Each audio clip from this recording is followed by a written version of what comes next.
Hi everyone, welcome to another video on Jujutsu Kaisen Phantom Parade. Now today's video will be about the second part of the movie collab, which is going to be this map event. Now the format of this map event is exactly the same as the first one we got, so it should be quite familiar to you guys already.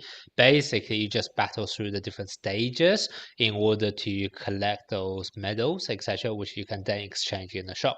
Now along the way, you will see some bosses which give more medals when you actually defeat them. So that's basically the way you should be farming the currency so that you can actually then exchange for items in the shop. Now, not the whole map is going to be available to you guys straight away. You can see that certain areas are only unlocked on the second day and third day. And tomorrow, once the last part is unlocked, there should be a score challenge where you basically get reward based on how much damage you deal, etc. Obviously, it's not available right now, so I will save that video for tomorrow once it's actually out. Instead, today I'll just be doing a guide on how to beat the formidable boss, and mainly this Miguel, because he is actually quite difficult in comparison to other bosses. Okay.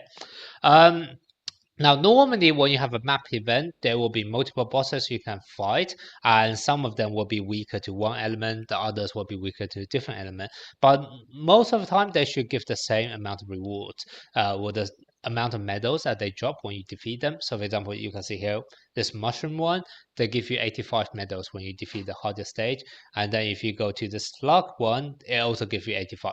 However, Miguel is very different. Miguel is a lot harder, and when you beat him, you're going to get 19 sets. So if you're going to farm, obviously Miguel is going to be the better one to farm.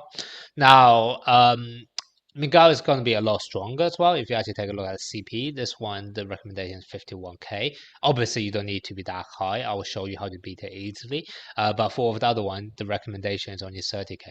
So that's kind of why Miguel is definitely a lot different to the other bosses. And I'll just show you guys how to do this one.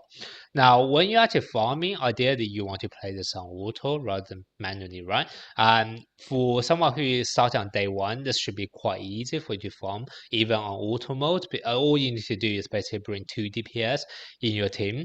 Like buffers, they are great when you play the game manually because you can stack up buffs, etc. However, when the AI is controlling them, buffers are really, really bad because they never actually buff, they just do damage, which is, that's not what you want buffers to do, right? So instead of bringing buffers onto a team, what you should do when you actually play on auto mode is just bring as many DPS as you can. So, depending on whether you're a day one player, you may find it very easy to beat this on auto, or you may find it quite difficult if you do not have enough highly leveled up DPS, etc. However, for those who just started the game, don't worry too much about that.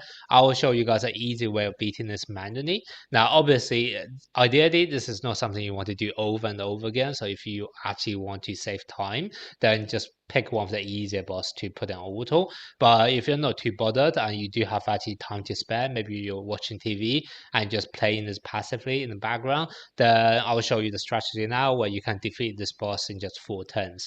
And it should still be a fairly straightforward and quick process to farm it, even if you have to do it manually. Okay. All right. So the team you're going to use is basically 2 buffers so that you can stack up as much buff as possible. Toge so that you can speed up your ultimate. The reason why you want to speed up your ultimate is because, like I said, if you have to do this manually, let's not take too many turns. You want this to be as quick as possible, right? So let's just go for one quick and easy ultimate to nuke and then just finish off this battle as soon as possible so that you can actually farm it efficiently. Then you can bring whatever you want in backup. Normally, it's not needed if your damage output is actually going to be high enough. And then obviously you want Gojo to be on your team. Now, the main mechanic you want to know about this enemy, Miguel, is that he is able to attack twice in one turn. And he does ridiculously high amount of damage as well. Like he is, I think, more of like a glass cannon. It's actually quite easy to do damage to him, especially because he's weak against blue. So Gojo actually do quite a lot of damage to him. But he also deal a lot of damage in return. And because he can act twice in one turn, he can actually do a lot of damage to the rest of the team if you're not being careful and if they're not highly leveled up. So what you're going to do instead is you're going to play this R reflection. Even though it's only an R reflection, it's actually one of a really, really good one because it basically allows you to taunt the enemy for 2 whole turns. And basically that means for the first 2 turns, which is basically 4 attacks that Miguel is going to do, they are always going to hit into your Gojo. And then with the increased charging up on your Toge, you are then essentially able to actually use your ultimate attack on turn 4. So basically the only turn you'll actually be taking damage is going to be on turn 3. And basically what you can do in order to make sure you actually survive turn 3 is that basically use Toge skill 2, which is basically not only increase your ultimate energy, but also reduce the amount of damage you'll be taking. And that should be able to make sure you actually survive turn 3. And that's pretty much it. That's the only strategy you need. Now, in terms of the recollection, you can see you don't need to worry about them. I'll have all of them on just level 1. And most of them I'll just use it for the bonus purposes. So you don't really care about that. Okay, let's just go into this gameplay so that you actually know exactly what to do at every single step. Okay, so one thing you need to know is how much curse energy you're going to have on your Yaga and Nanami. I do have one of the buff from battling the different map stages. In fact, let me show you. This is not something you're going to be able to have on the first time you beat Miguel because it's only actually unlocked when you actually defeat it, all 3 difficulty for the first time. But basically, when you actually defeat Miguel for the first time, you'll then be able to unlock this area. And this area is going to give you an assist buff, which is going to be you're going to get 10 extra curse energy. And that's kind of why if you do actually start off the battle, it was the same team that I used with the same recollection, you may actually have 10 less curse energy than me. And that's because basically I have that assistant buff.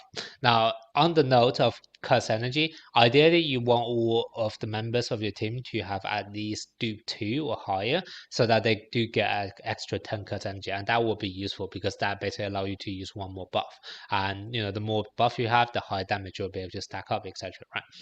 Okay. So let me just check. This is the difficulty. This is the highest difficulty, right? I can't remember which one click now. Sorry, give me a sec. Let me just go into the battle again. Make sure I'm showing you guys the right difficulty. Yeah, so the very hard one, the highest difficulty. Let's go into the battle.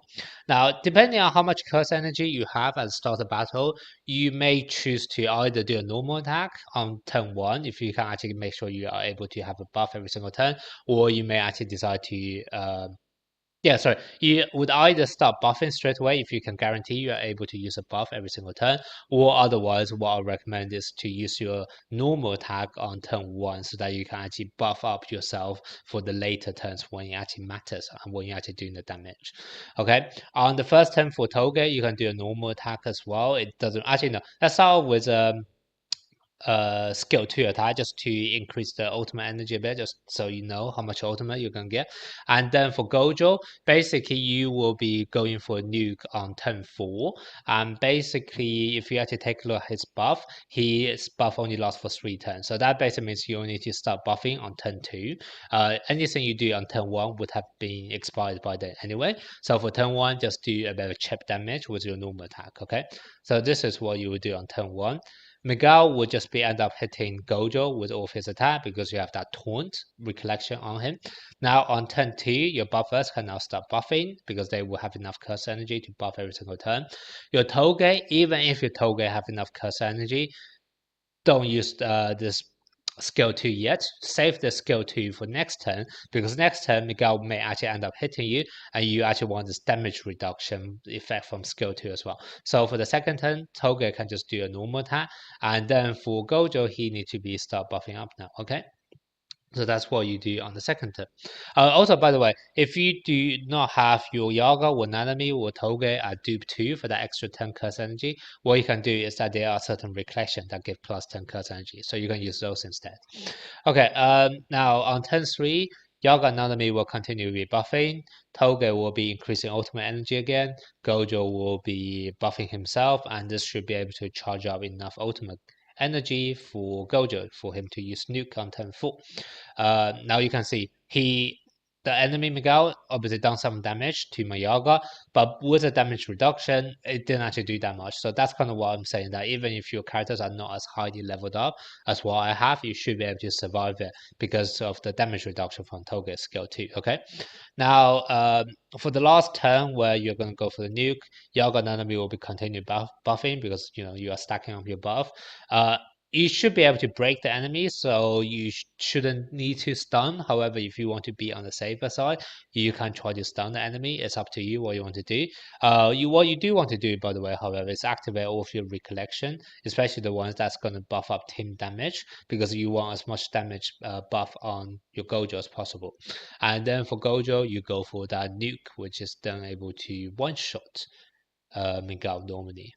Yeah, you're able to one shot. Now, obviously, my character are higher level, probably don't love you guys, but give it a go. You should still be able to do sufficient enough damage to actually beat Miguel with your ultimate after all of those buffs, etc.